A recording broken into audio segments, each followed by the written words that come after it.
We will be discussing on the most important factor. दो चीज़ें होती हैं जो normally hospital and JCI they focus on it. जिसको generally पाकिस्तान में we take it very lightly. We don't give that importance. ये कितने important होते हैं hospital system में. One is credentialing, and the outcome of that credentialing is clinical privileges. Clinical privileges होते क्या हैं? क्लिनिकल प्रिविलेज का मतलब यह है कि मुझे ऐसे प्रिविलेज जो मैं कर सकूं. फॉर एग्जांपल एक छोटी सी मिसाल है जो आम लाइफ में होती है. Driving licence. कौन सी गाड़ी आप चला सकते हैं, किस बुनियाद पे चला सकते हैं, उसके बेसिस क्या होते हैं कि आपने थ्योरी टेस्ट पास किया है, आपने रिटन पास किया है, प्रैक्टिकल दिया है. उसके बाद क्लासिफाइड किया जाता है कि आप कार, बाइक या व्हाटएवर ये चला सकते हैं. इसी तरह मेडिकल फील्ड में क्लिनिकल प्रिविलेजेस दिए जाते हैं. एनी मेडिकल प्रैक्टिशनर जो जिसको प्रैक्टिस करने के क्या क्या चीज़ें वो कर सकता है, क्या नहीं कर सकता है, उसका मैकेनिज्म किस तरह से बन रहा होता है. क्रेडेंशियलिंग. क्रेडेंशियलिंग क्या होती है? Issue all certificate and trainings जो आपने प्रीवियसली की होती हैं, उसकी बुनियाद पे आपको क्लिनिकल प्रिविलेजेस असाइन किए जाते हैं. क्रेडेंशियलिंग एंड क्लिनिकल प्रिविलेजेस में सबसे जो बड़ा इशू आता है, दुनिया में सबसे ज़्यादा जो ब्लंडर्स हुए हैं, दो चीज़ों की वजह से हुए हैं. इस मॉडर्न वर्ल्ड में भी आज भी ऐसे लोग वेस्ट में काम कर चुके हैं जो बेसिकली डॉक्टर्स नहीं थे. फेक आइडेंटिटी उन्होंने चोरी की. अब दुनिया का बेहतरीन सिस्टम है जो NHS में काम कर चुका होगा, उसको पता होगा, one of the best system. उसमें भी एक south African lady, she was not a doctor, inter होती है किसी की फेक आइडेंटिटी लेके. She work 14 years in NHS. Just imagine किस तरह के बड़े ब्लंडर्स हो सकते हैं. सो क्रेडेंशियलिंग का आउटकम इज क्लिनिकल प्रिविलेजेस. हम थोड़ा ऐसा आगे जाएंगे. क्लिनिकल प्रिविलेजेस को डिफाइन करने की ज़रूरत नहीं है. जो मुझे क्रेडेंशियल, ट्रेनिंग और एक्सपीरियंस की वजह से अलाउ किया जाता है वो मैं प्रैक्टिस करूँगा. जो मेरे पास ट्रेनिंग नहीं है, क्रेडेंशियल नहीं है या एक्सपीरियंस नहीं है, वो मुझे अलाउ नहीं है, मैं नहीं कर सकता या कोई भी मेडिकल प्रैक्टिशनर नहीं कर सकता. क्लिनिकल प्रिविलेजेस जनरली हॉस्पिटल में फेल क्यों होते हैं? Why they get collapse? इसकी सबसे बड़ी वजह क्या हो सकती है? क्वाइट पॉसिबल चीज़ें क्या हो सकती है? Anybody can share that information? है किसी? No verification system to verify the degree. Primary source verification, yes, basic thing. Surveillance based on the continuous monitoring of the activity or the skill of the doctor in the field he is working. Good. Unavailability of peer review and logbook. Good.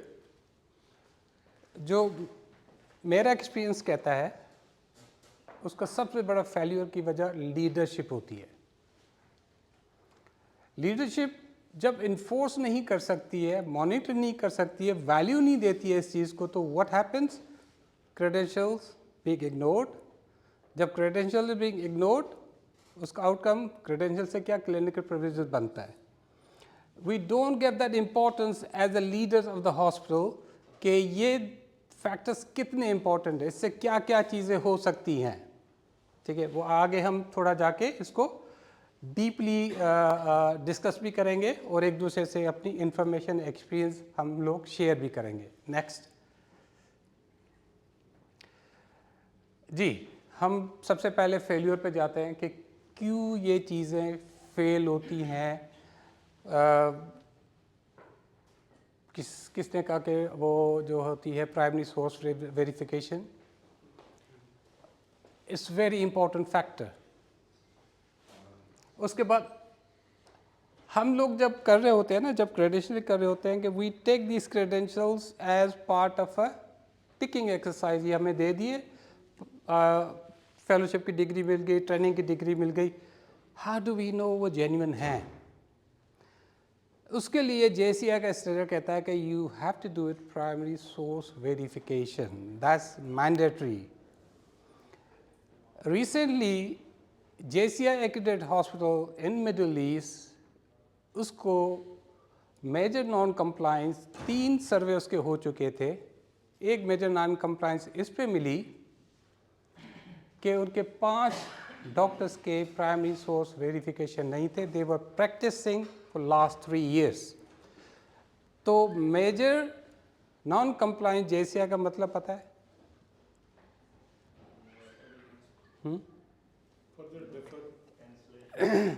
क्योंकि वो 3 मरतबा JCI कर चुके थे। What they will do, they give 3 months time, otherwise they will cancel the accreditation. So this is how it is important for the regulatory bodies कि primary सोर्सिफिकेशन कितना important होता है। अब प्राइमरी सोर्सिफिकेशन जो मैंने आपसे पहले डिस्कस किया था कि फेक डॉक्टर बहुत अच्छे सिस्टम में काम कर रहा था, अगर उसकी सही प्राइमरी सोर्स वेरिफिकेशन होती तो यहाँ तक नौबत शायद आती ही नहीं। इस तरह के 1-2 केसेस हमारे हॉस्पिटल में भी हुए हैं। Western train doctor ended up here having all credentials, उसके बाद कोई डाउट्स होते हैं, we verified and it happened to be that doctor was fake. ये सिर्फ क्रेडेंशियल का नहीं है। When we talk about the clinical privileges, previous malpractice की documents होने चाहिए कि for example एक doctor ended up in Pakistan working in different hospitals and he had a malpractice history in USA. इस हालत में doctor is having a 20 years experience, उसकी history को इग्नोर करके हॉस्पिटल में काम करना, do you think is a good or bad for the patient safety? कोई बता सकता है? Very bad, क्योंकि हमने इग्नोर किया है उस मेल प्रैक्टिस के रिकॉर्ड को जो प्रीवियसली कहीं पे हो रहा था, उसके बुनियाद पे हो सकता है वो चीज़ इस हॉस्पिटल में भी या किसी और हॉस्पिटल में भी हो सकती है। So this is a sequence has to go through the credential and clinical privileges, malpractices, even the record of mortality M&M committees के वो भी रिकॉर्ड मांगे जाते हैं।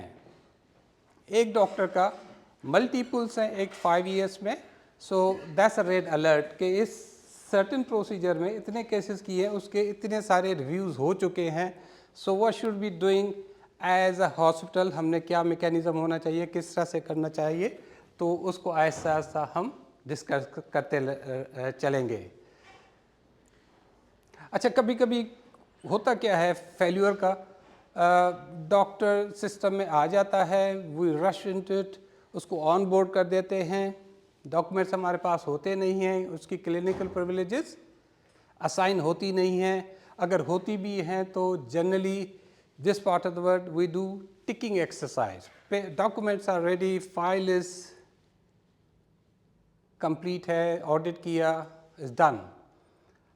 अब होता क्या है, वही डॉक्टर आके कहीं ना कहीं कॉम्प्लिकेशंस होती है, वही हम जाके डिग करते हैं कि प्रीवियस हॉस्पिटल में उसने यही ट्रेंड, यही चीज़ें की हुई होती हैं।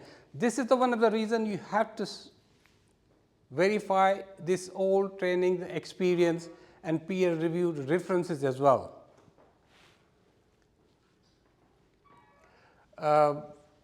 Review of malpractice and disciplinary history, generally we ignore this part of the world, और मेरे ख्याल में मॉडर्न जो डेवलप्ड कंट्रीज़ में वहाँ पे they take every document, every practice into count of that credentialing.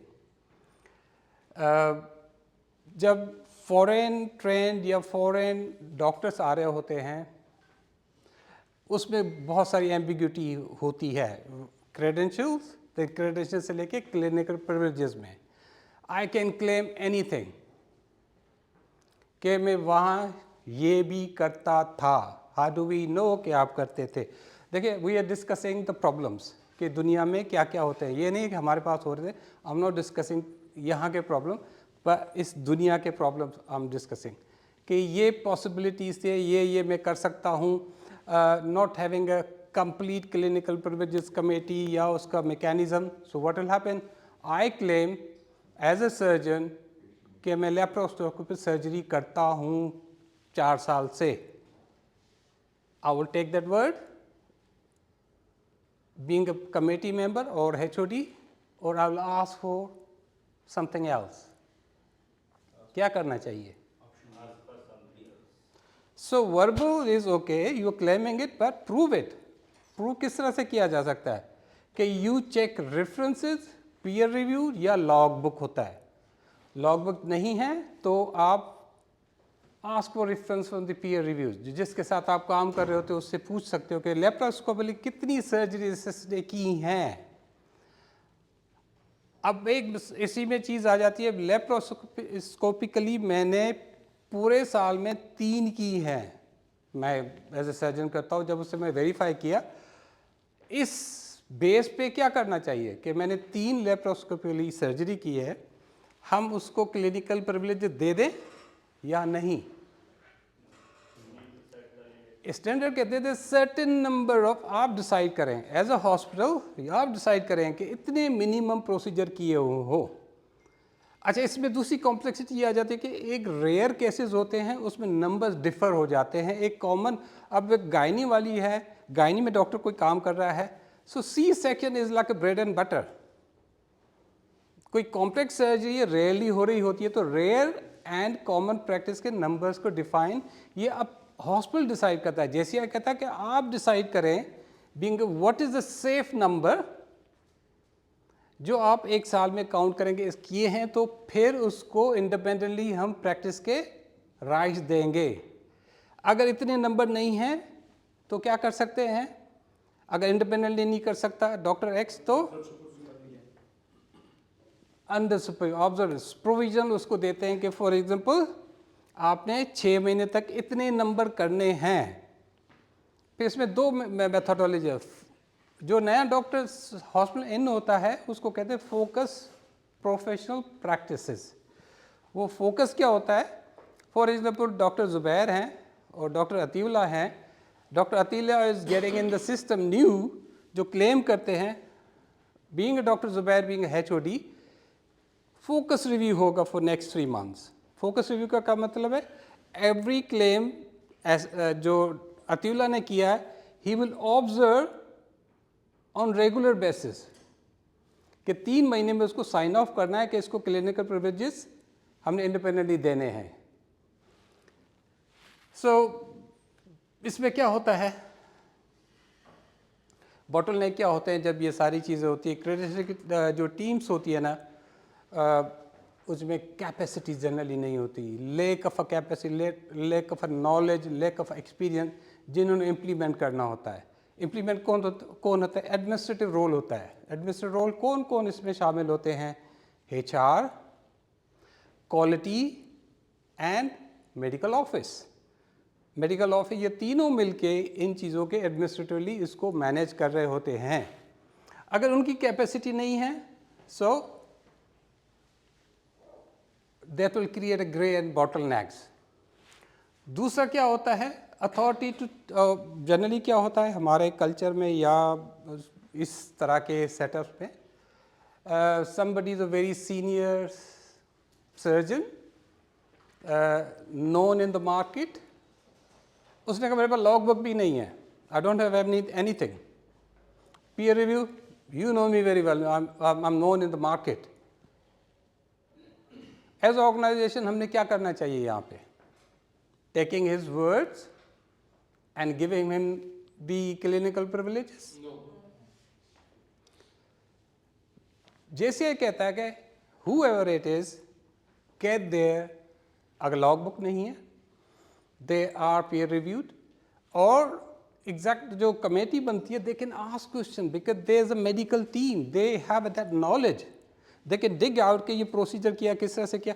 So you understand, जब किसी को इंटरव्यू कर रहे होते हैं ना, आपको पता लगता है कि मैं अगर I am talking about the any procedure going through the 1 2 3 4 5, medical senior को इतना पता लग जाता कि ये रेगुलरली करता है, नहीं करता तो यू नो इट नहीं करता है.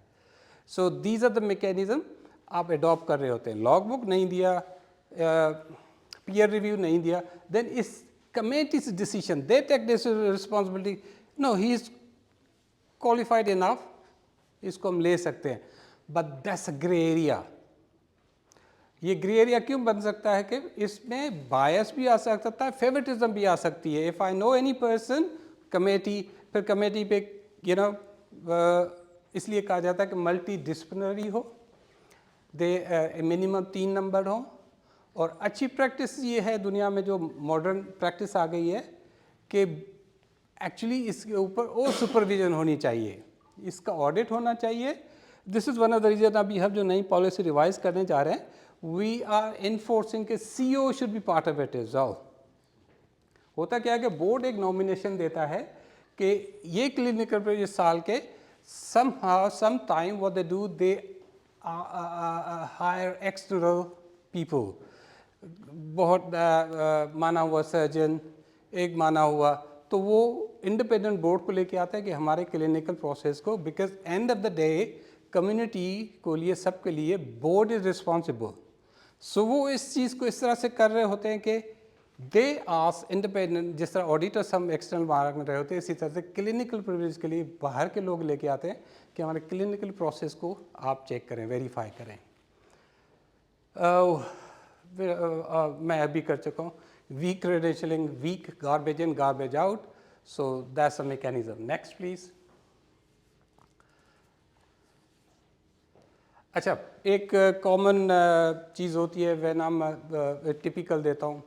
Surgeon, I am a general surgeon, मुझे एक लिस्ट दी जाती है कि ये क्लिनिकल प्रिविलेजेस हैं, I will take everything, tick tick tick tick tick tick, done.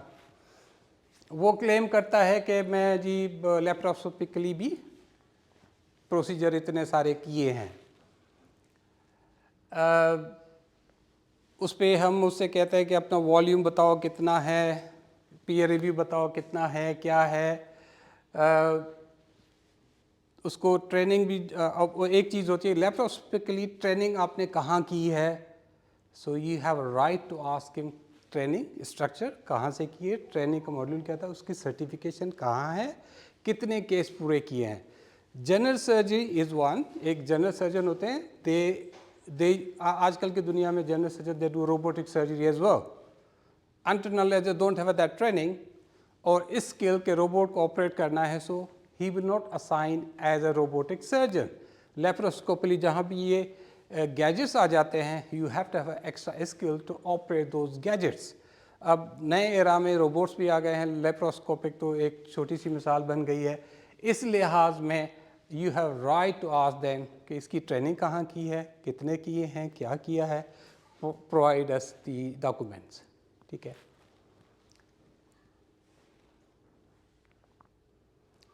अच्छा, हमें चैलेंजेस भी बहुत होती हैं. बीइंग अ न्यू हॉस्पिटल हमें बड़ी चैलेंजेस होती हैं. फॉर एग्जांपल एक छोटी सी मिसाल ले लेते हैं कि हमें एक कोई रेयर स्पेशलिटी सर्जरी में ढूंढते हैं जो मेरे जहन में नहीं आ रही. हम सोचें हिप रिप्लेसमेंट में कोई सर्जन हमें नहीं मिल रहा. एक मिल जाता है, डेस्परेट भी हैं कि they generate revenue, commercial benefit भी है, मार्केट में केसेस भी ज़्यादा हैं, मगर उसके जो क्रेडेंशियल्स हैं उसमें हमें डाउट आ जाता है. कमेटी ये सोचती है कि अब कमर्शियल गेन तो है, इसने अगर लास्ट ईयर में 5 हिप रिप्लेसमेंट किए हैं तो ही कैन मैनेज. पर एज अ पॉलिसी जो हमने डिसाइड की है, is enough number to give that person independently to operate on these patient, yes और नो. सो इस तरह की चीज़ों में एक एक्स्ट्रा प्रेशर आ जाता है. कभी कभी प्रेशर कमेटी पे भी आ जाता है कि फ्रॉम द टॉप कि भाई I know this person, he is been running this, operating this procedure for so many years, and he is very known, he is seeing 40 patients, he is doing 50 surgeries, blah blah blah, this will add the revenue to the organization, यहाँ से हम यहाँ पहुँच जाएंगे, this is. So committee gets pressure from the top people.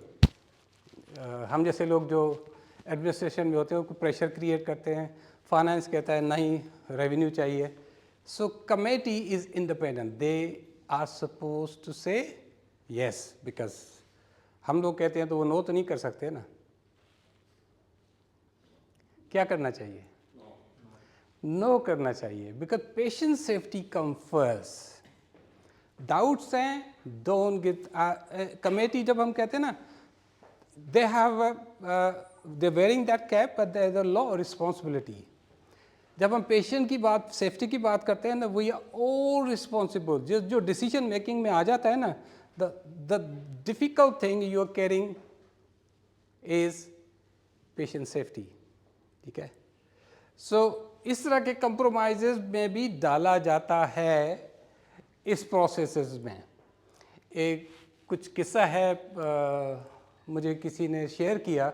One of the JCI accredited hospital, उनके पास एक surgeon था, and surgeon was pushed by somebody political figure उस हॉस्पिटल में. JCI का सर्वे था, and JCI survey found out law variances, log book नहीं है, peer review नहीं है, PCV वो जो प्राइमरी सोर्स वेरिफिकेशन नहीं है. उन्होंने नॉन कंप्लायंस किस पे दी? एक चैप्टर होता है GLD, गवर्नेंस एंड लीडरशिप. उस कमेटी में उन्होंने कहा कि आपकी governance is very weak because you enforcing committee to malpractice. ठीक है. So this is the reason I said that is from top to bottom. So इस तरह की चीज़ें भी पॉसिबल हैं, इस तरह की चीज़ें आ सकती हैं. Next please.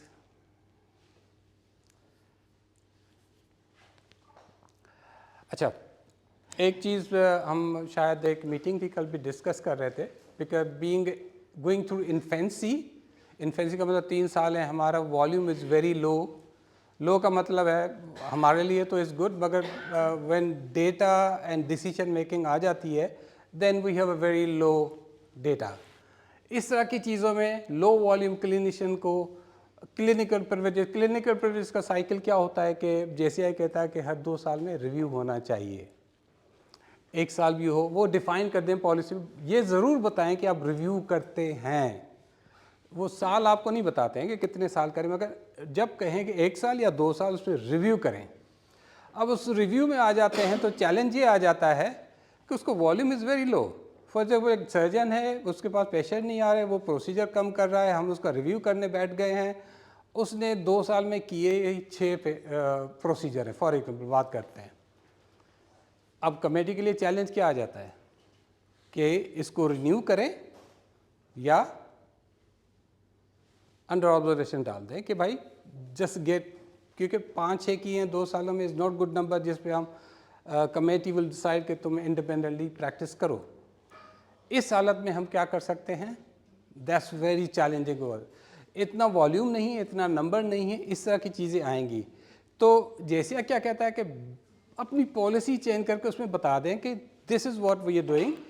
कॉम्प्लेक्स केसेस में लो नंबर रखेंगे, एंड जो बल्क वर्क है उसमें थोड़ा सा जो बेंचमार्क करेंगे इंटरनेशनली 25 लिख देंगे, 50 लिख देंगे. इट वेरीज फ्रॉम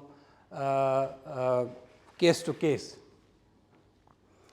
दूसरा जब रिव्यू पे आ जाता है OPP and FEP, OPP observation से, OPP है ऑन गोइंग का मतलब है रिव्यू साइकिल 2 साल या 1 साल. FEP क्या है? जो डॉक्टर इंडक्ट हुआ है. फोकस का मतलब है कि 3 मंथ्स टाइम में हम उसको रिव्यू कर रहे होंगे. वो 1 पर्सन असाइन होगा या 2 पर्सन असाइन होंगे सर्जरी में, उसको फोकसली 9 मंथ के लिए हर प्रोसीजर को वो रिव्यू कर रहे होंगे कि स्किल लेवल क्या है. आपने सारे टिक कर दिए हैं कि everything we have log, we is to being a new doctor where it is, उसके FEP भी होनी चाहिए, क्योंकि फोकसली उसको हमें रिव्यू करना चाहिए. रेंडमली उसका चेक करना चाहिए कि उसकी सर्जिकल स्किल क्या है, किस तरह से वो काम करता है। उसका प्रोबेशनरी रिपोर्ट में भी हमें आगे अडॉप्ट करना पड़ेगा कि यस क्लेम तो किया है, मगर बीइंग ऑर्गेनाइजेशन, जिम्मेदार ऑर्गेनाइजेशन, इट्स अवर ड्यूटी कि उसकी स्किल लेवल को हम मॉनिटर ज़रूर करें। Don't go on words, don't go on papers. Paper भी फेक हो सकते हैं, क्लेम करना भी बहुत आसान हो जाता है। सो अच्छे हॉस्पिटल जो दुनिया में है वो फोकस ग्रुप ज़रूर करते हैं, फोकस प्रोफेशनल प्रैक्टिस पे नज़र ज़रूर रखते हैं।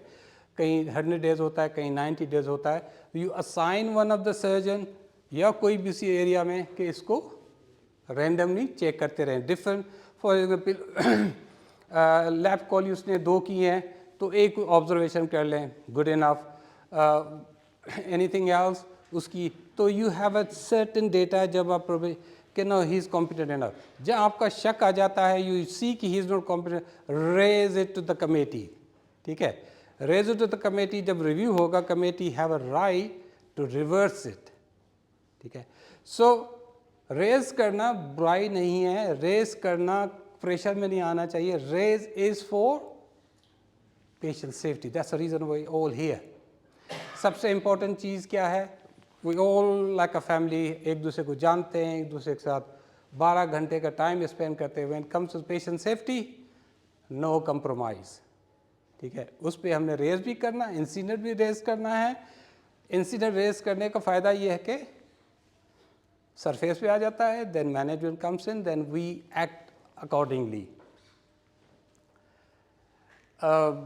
सारी डिस्कस तो इसमें कर लिया। नो पूरा आउटकम से भी ट्रिगर होना चाहिए तो उसको भी हमें एड्रेस करना चाहिए।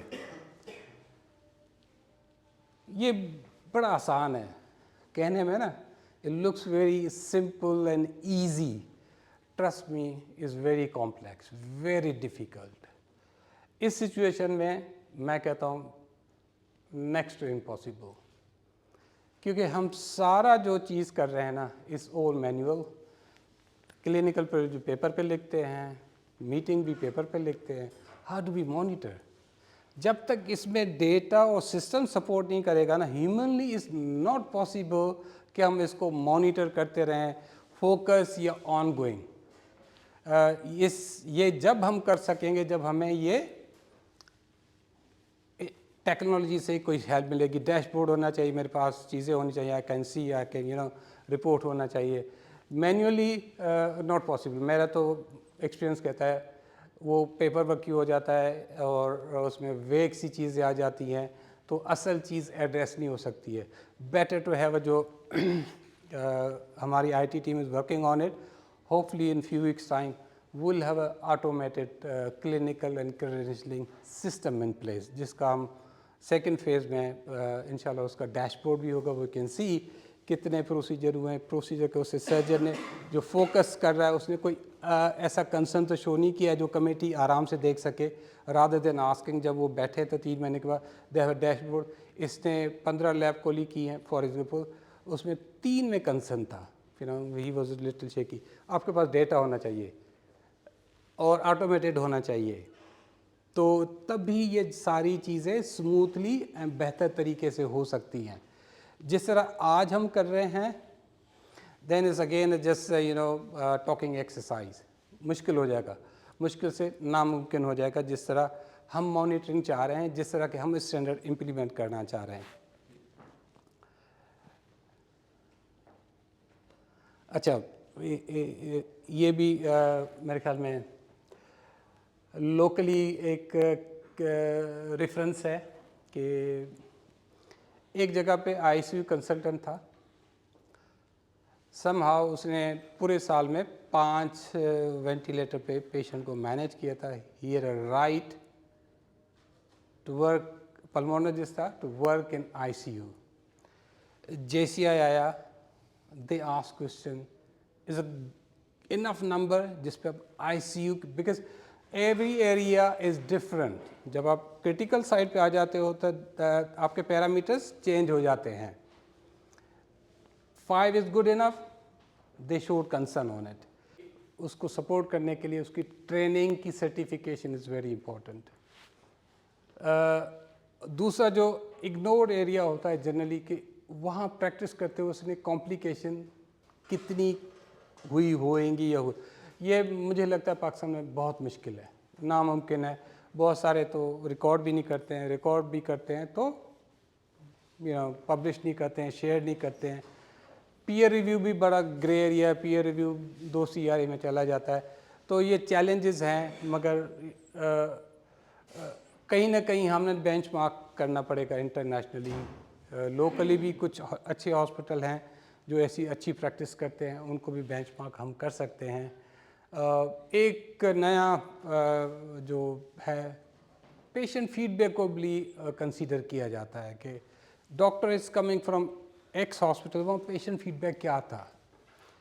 यहाँ तो पेशेंट फीडबैक ये होता है ना, मैं आया था तो उसने 15 मिनट बाहर खड़ा कर दिया, वो भी फीडबैक हो जाता है। Feedback is on the surgery, feedback on the clinical services, ठीक है। वो भी हमें बहुत मुश्किल से मिलेगा, बड़ा या तो बायस होता है या अजीब व गरीब होता है। सो ये एरिया मॉडर्न वर्ल्ड में फीडबैक।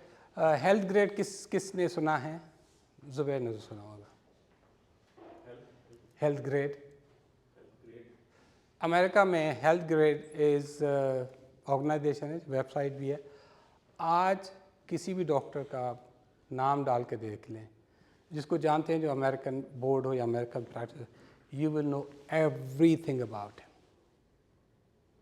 जितने केसेस किए हैं, feedback of the patient, malpractice के केसेस कितने कोर्ट में उसके अगेंस्ट हैं, क्या है।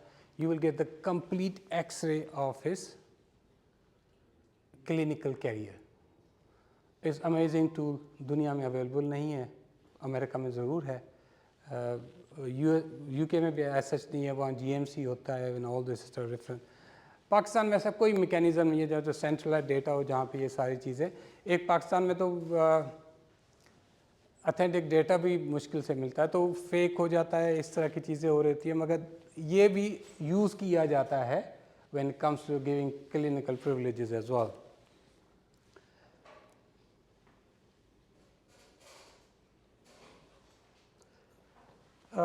अगेन वही मिसाल है कि एक डॉक्टर था, उसको सर्टेन क्लिनिकल प्रिविलेज वर्बली दिए गए थे, फिर कॉम्प्लिकेशन बनी तो वो रिव्यू के लिए चला गया।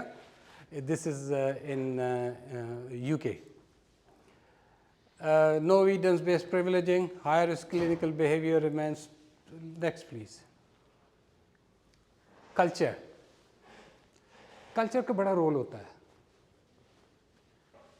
हम जिस माहौल में रहते हैं ना, इससे बड़ा प्रेशर मैंने नहीं देखा ऑनेस्टली। यहाँ आके ना बड़ा प्रेशर होता है, कल्चर प्रेशर। कल्चर प्रेशर की मैं अक्सर दोस्तों से कहता हूँ, we are like a family here, but end of the day we have for one thing, patient safety should be the number 1 priority. जब ये आ जाती है तो कल्चरल क्या होता है कि मैं दोस्त के खिलाफ बोल नहीं सकता, दोस्त का कोई चीज़ सरफेस नहीं कर सकता, दोस्त तो हम सब हैं।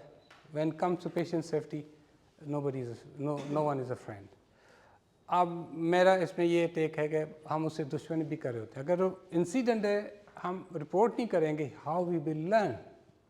इंसिडेंट कभी भी किसी के खिलाफ यूज़ नहीं होता। इंसिडेंट इज़ अ टूल जिससे सिस्टम बेहतर हो रहा होता है, वो आदमी की ट्रेनिंग हो रही होती है। मैं ज़िंदगी में सीखा हूँ जहाँ पे मुझे बताया गया कि ये सही तरीका है करने का। जब तक वो रिपोर्ट नहीं होगा तो जो मैं कर रहा हूँ मुझे ये लग रहा होगा मैं सही कर रहा हूँ ना, जब किसी ने बताया नहीं। अब एक छोटी सी कहानी पढ़ी थी मैंने बचपन में, वो अभी भी इधर छपी हुई है।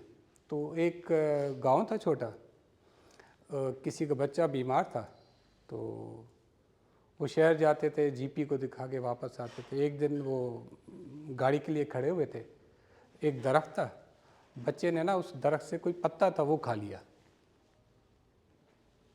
जब उसने पत्ता खा लिया तो वो उस दिन में ना वो जो वेन ट्रांसपोर्ट आती थी शहर के लिए, वो आई नहीं, घर चले गए, उसका बुखार ख़त्म हो गया। उन्होंने मशहूर कर दिया कि दरख्त में शफा है, फिर वो पीर बन गया। So that's the culture we live in, that's the thought process we live in, ठीक है ना। अगर लोग ये करते आ रहे हैं, उनको ये अकीदा हो गया, अगर दोस्त या कुलीग को ये नहीं बताया जाएगा ये गलत है, तो कभी भी वो नहीं सीखेगा, वो गलत होता रहेगा। जब उस गांव वालों को ये नहीं बताया जाएगा ये गलत है, इस वजह से नहीं हुआ था, 3 दिन पहले उसने दवाइयाँ खाई थी, हो सकता है उसका असर हुआ, वो पता नहीं था। ठीक है। सो इंसिडेंट रिपोर्ट करना भी किसी की हेल्प करना होता है। सबसे ज़्यादा पेशेंट सेफ्टी कंप्रोमाइज़ नहीं होता। प्रोफेशनली मेरा फ़र्ज़ है कि कोई चीज़ गलत हो रही है तो उसको रिपोर्ट करना चाहिए और उसको बेहतर करना चाहिए। अच्छा, हम कल्चर पे जा रहे थे। अच्छा, एक बड़ा रेजिस्टेंस जो मैं फोकस में आता है ना, फोकस जो प्रोफेशनल प्रैक्टिस को हम कर रहे होते हैं, that's not normal here in Pakistan, you know. मुझे लगता है आगा खान करता है, आई एम नॉट 100% श्योर। जो भी नया डॉक्टर इंडक्ट होता है, जो सिस्टम से बाहर आता है, जो फोकस उससे प्रोफेशनल प्रैक्टिसेस को कोई असाइन कर देते हैं बड़ी सिस्टम में। वहाँ होते भी तो 30-40 सर्जन है ना, हमारे पास 2 या 2.5 हैं, तो उसको असाइन किया जाता है कि you know keep I on this case की प्रैक्टिस पे। जब हम इसके 90 डेज़ के साइन ऑफ करें तो वी हैव अ, और कभी कभी ये भी किया जाता है कि फोकस ग्रुप के लिए एक डॉक्टर को असाइन नहीं किया जाता। हो सकता है वो बायस हो जाए, उसको पसंद ना करे, you know, I don't like Zahoor शक्ल, ज़हूर आ गया तो उसको तो मैं उड़ा दूंगा। ठीक है, तो उसकी जगह क्या होगा, मैं कहूँगा कामरान तुम भी आ जाओ, ज़हूर को देखो काम सही करता है। तो उसमें 2 लोगों का होना कभी कभी बेहतर होता है कि एक आदमी बायस है, you get the other side as well. So ये भी फोकस ग्रुप पे कुछ चैलेंजेस हैं जो हम डिस्कस कर रहे हैं यहाँ पे। एक कार्डियोलॉजिस्ट था, जिसका पहले भी कई मरतबा जिक्र कर चुका हूँ जी। उसने कहा लॉग बुक मैं नहीं दूंगा। जैसे एक डॉक्टर साहब यहाँ आए तो उन्होंने कहा 20 साल से मैं प्रैक्टिस करता हूँ। सो यू नो, ये पाकिस्तान की बात नहीं है, दिस इज़ फ्रॉम USA, वहाँ भी ऐसे हो सकता है। सो व्हाट हैपन, उस पर ऑन गोइंग प्रोफेशनल प्रैक्टिसेस पे रिव्यू जब आ गया तो PCI में इतनी कॉम्प्लिकेशंस आई कि they have to revert that clinical privileges from him. Next.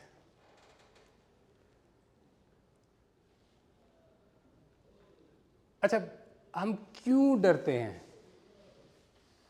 ना, मेरे ख्याल में ये अभी हमने इसको बेसिकली टच भी किया है। बहुत सारी चीज़ें होती हैं। एक, लिटिगेशन में ना चला जाए, अगर करते हैं तो शायद PSC ना पकड़ ले, PSC नहीं पकड़ ले तो वो ना पकड़ ले, वो नहीं है तो वो बुच का नाम ख़राब होगा, इसलिए ना करो, छुपा दो। ठीक है। और प्रेशर फ्रॉम सीनियर क्लिनिक्स, या बहुत सीनियर है, इसके अलावा कुछ कह दिया, डॉक्टर अहमद के ख़िलाफ़ कुछ कह दिया तो वो तो MS है, वो तो ज़िंदगी हराम कर देगा, तो डॉक्टर अहमद को टच ना करो। ठीक है, मिसाल दे रहा हूँ डॉक्टर अहमद। ठीक है, इसका हरगिज़ मतलब ये नहीं है जो भी करता है वॉट एवर द पोजीशन, कभी भी सीनियरिटी का गलत है। गलत से जिस तरह मैंने कहा से उससे बेहतरी ये है कि इंसिडेंट रिपोर्ट होगा तो उससे बेहतरी आएगी। तो हमारा सबसे बड़ा प्राइम जो एम है इज़ अ पेशेंट सेफ्टी। कभी कभी ये होता है कि for example renal transplant, surgeon है, अब उसको छेड़ नहीं सकते, अगर उसको छेड़ दिया तो क्या होगा, सर्विस बंद हो जाएगी, that's extra pressure on it. मगर मॉडर्न हेल्थ केयर या पेशेंट सेफ्टी क्या कहती है, whoever whatever, patient safety come first, forget about renal transplant. ये मिसाल दे रहा हूँ, कोई ये हमारे यहाँ नहीं हो रहा, एक छोटी सी मिसाल है कि रेयर है, साउथ ऑफ पंजाब एक आधे हैं, तो इस तरह की चीज़ें भी कभी कभी हम कंप्रोमाइज़ करते हैं। So it should be zero compromise what ever the scenario. अच्छा, दूसरा कॉमन प्रैक्टिस होगी, मुझे पता नहीं है। फॉर एग्ज़ाम्पल अब्बास डॉक्टर है, अब्बास से कोई बिग ब्लंडर हो गया और Abbas you know heavy you know अच्छा बंदा, अब क्या करेंगे अब्बास? बेहतर होगा कि रिज़ाइन करके चले जाओ। Is that the right approach? हम मेरे ख्याल में पाकिस्तान में ये करना बहुत मुश्किल है, मगर हम ये तो बता दें कि अब्बास को ये काम नहीं आता, यू नो, क्योंकि आइंदा किसी पेशेंट की लाइफ तो बच जाएगी। हम नहीं करते, हम क्या करते हैं कल्चरली, उसको क्या कहते हैं कि भाई रिज़ाइन कर दो, आराम से निकल के बाहर चले जाओ, खली वली, nobody no will not report. एक हमारे बुच का नाम ख़राब होगा, पीएससी का रगड़ा अलहदा से आएगा, सो चुप करके निकल के चले जाओ। So these compromises will end up Abbas doing somebody else life in hell. Abbas तुम करोगे नहीं, I am just giving the example. चलें नेक्स्ट। क्या टाइम हो रहा है? बोलना भी बड़ा मुश्किल होता है, 1 घंटा। अच्छा, तो ये सारे वो चीज़ें थी जिस पर हम डिस्कस कर रहे थे कि फेल्यूर की वजहें क्या हो सकती हैं। जहाँ फेल्यूर है वहाँ पे हम डिस्कस ये भी कर रहे थे कि उसको बेहतर किस तरह से किया जाए। ये साइड हम will be discussing more about कि हम क्या कर सकते हैं ये वीक एरियाज़ को बेहतर करें। So that's solution, every hospital should be doing it. Define the clear procedure specific privilege set. हम जनरली हिस्टोरिकली क्या करते हैं, एक जेनरिक लिस्ट होती है, वो छाप देते हैं, ठीक है। सो अब जो अगेन इंशाल्लाह आईटी सिस्टम होगा वो बड़ा सिस्टमेटिकल होगा कि इससे कंसर्न, फॉर एग्जांपल लेप्रोस्कोपी वो कर नहीं रहा है तो लेप्रोस्कोपी उसको ऑप्शन भी ना, क्योंकि हमने क्रेडेंशियल ले लिए, इंटरव्यू पूछ लिया है, अगर उसको लिस्ट दे दी उसने टिक कर देना है। सो स्मार्ट क्लिनिकल प्रिविलेजेस उसको असाइन किए जाएँ, जो हमें पता है वो कर ही नहीं सकता, इंटरव्यू भी किया है, क्रेडेंशियल भी देख लिए हैं, तो ये एक तरीका होगा। एक सर्जन है जो लेप्रोस्कोपी ना ट्रेनिंग है ना एक्सपीरियंस है, तो उसको ये ऑप्शन भी ना दिया जाए। हिस्टोरिकल क्या होता है, उसको चेक लिस्ट दी जाती है, वो सारे छाप देता है और आगे हम बैठे होते हैं, हम भी गलती से साइन कर लेते हैं। पॉसिबिलिटी ये भी हो सकती है, तो इसलिए कहते हैं जब ये असाइन करें वो स्मार्ट हो। स्मार्ट इस लिहाज से हो कि आपने क्रेडेंशियलिंग कर ली है, आपको पता है कि वो क्या क्या कर सकता है, तो वही दें जो वो कर सकता है। उसमें कोई भी प्रोसीजर है वो हम जो मेडिकल कमेटी है या वो शुड डिसाइड कि मिनिमम नंबर कितना होना चाहिए। ये ज़रूरी है बहुत, 5, 15, 20। सो उस लिहाज से so we have a defined line कि इससे कम होगा सो कमेटी के not assign any clinical project, इतना होगा तो कर सकते हैं। प्रिविलेजेस हॉस्पिटल टेक्नोलॉजी वे काफ़ी टाइम से करें। ये चीज़ें जब हो सकती हैं जब आपके पास टेक्नोलॉजी सपोर्ट हो ये चीज़ें करने के। पेपर वर्क पे नहीं हो सकता, मिस हो सकता है, गुम हो सकता है। So we should have a technological intervention when we do all these exercise. Credentialing को किस तरह से बेहतर कर सकते हैं? प्राइमरी सोर्स वेरिफिकेशन जो आज हम कर रहे होते हैं, जो आज भी कर रहे हैं, that's not the way we should be doing primary source verification. It's not again a ticking exercise or paper का फाइल कर देना. There's a lot behind primary source verifications. HR बैठा है, बिजी है HR वाले फ़ोन पे, ठीक हो गया? We are discussing on the primary source verification. ठीक है। नेक्स्ट वाला OPP FPP हमने डिस्कस किया है, उसकी इम्पोर्टेंस कितनी है। हम कोशिश करेंगे इंशाल्लाह इसको एग्रेसिवली इम्प्लीमेंट करें। एक लॉन्गर पीरियड के लिए रैंडम उनके हम करें व्हाटएवर। अगर 2 साल का रिव्यू, हमें आइडियली 2 साल का, हमने पॉलिसी में 2 साल का करा है अब्बास, 2 साल का किया है रिव्यू, 2 साल का। सो उसी दौरान हम नंबर को भी देखते रहें किस तरह से, मगर रैंडम चेक भी होने चाहिए। तो best mechanism is FPP focus. अब 3 महीनों में पता लग जाए, इतने नंबर कर लेगा, यू हैव कॉन्फिडेंस, फिर मेंटेनेंस साइड पे चले जाते हैं। So focus group should be very aggressive and very focused as well. Finish? So now failure ये हैं, इस तरह से हम बेहतर कर सकते हैं.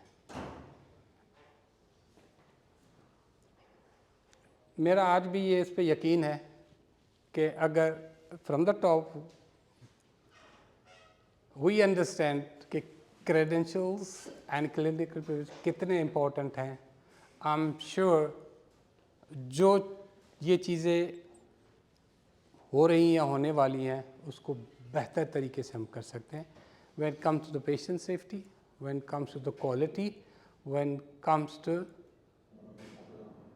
our own credibility.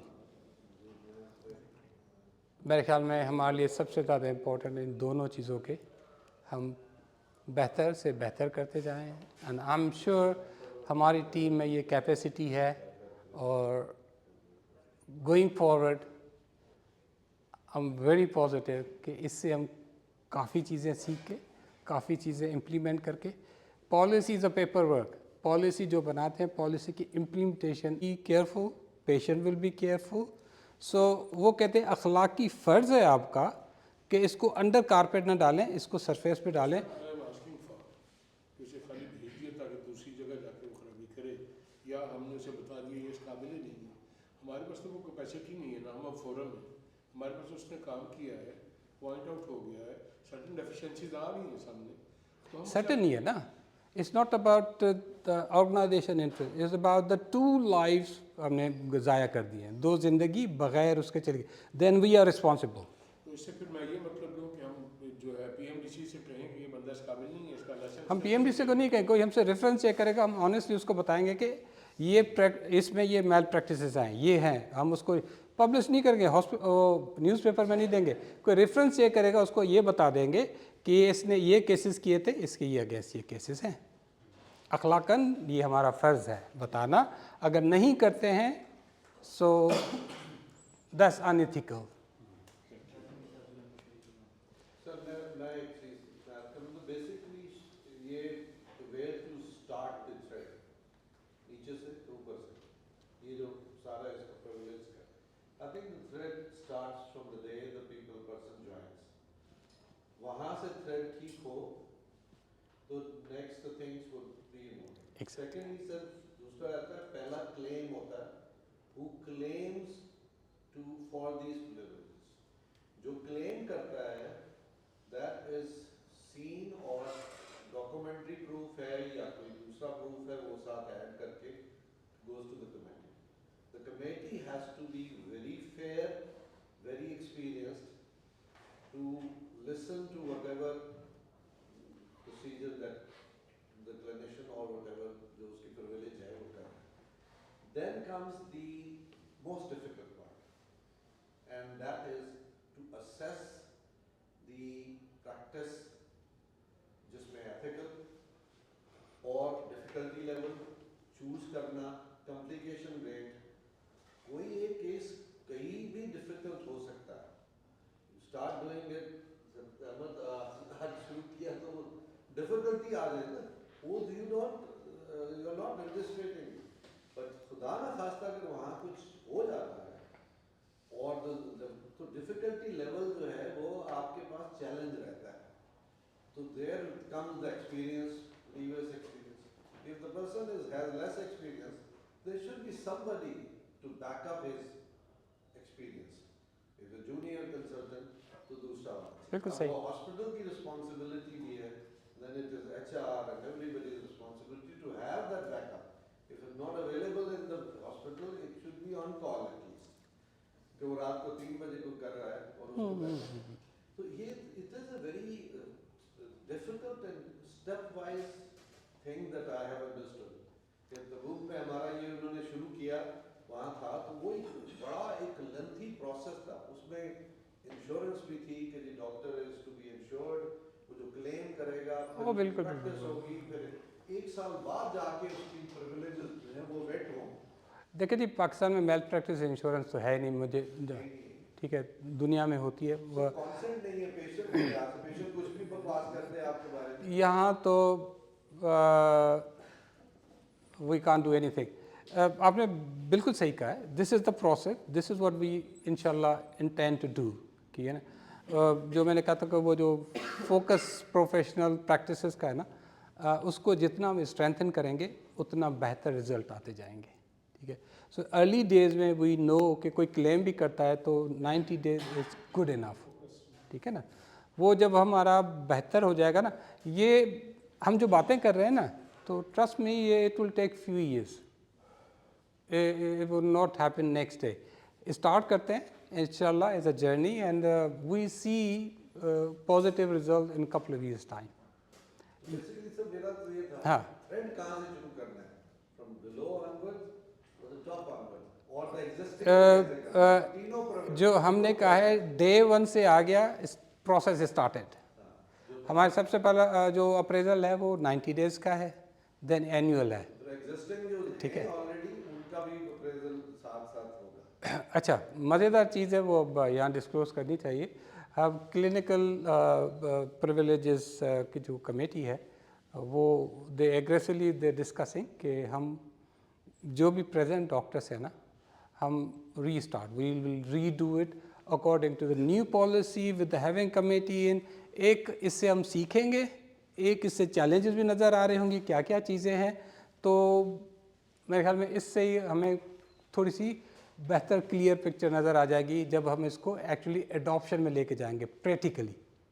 फिर हम शायद फिर पॉलिसी को रिव्यू करें कि कुछ चैलेंजेस हैं, कुछ क्या हैं। So we starting